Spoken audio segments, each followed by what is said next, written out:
Это в первую очередь, да, когда мы имеем возможность воочию увидеть друг друга, с кем мы конкурируем, у кого какие идеи.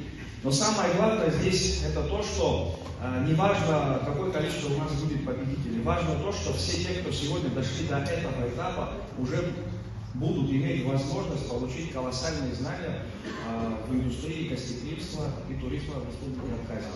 Я желаю вам плодотворной работы, я желаю вам выдержки, терпения.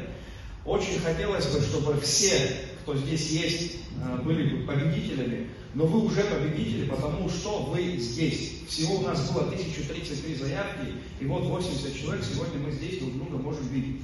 Самое главное во всей этой истории то, что мы друг друга будем знать. Это те люди, которые завтра должны вести индустрию гостеприимства по новым путям, по новым рельсам, к новым вершинам. Вы, как сообщество предпринимателей, как сообщество людей, которые неравнодушны к развитию туризма в Абхазии, делали все то, что переводили ваши проектные идеи в стадию проработанных проектов, которые не только понятны вам, но также понятны внешним и внутренним инвесторам, чтобы мы все с вами вместе развивали ресурсную базу для появления как можно больше точек туризма в Республике Абхазия.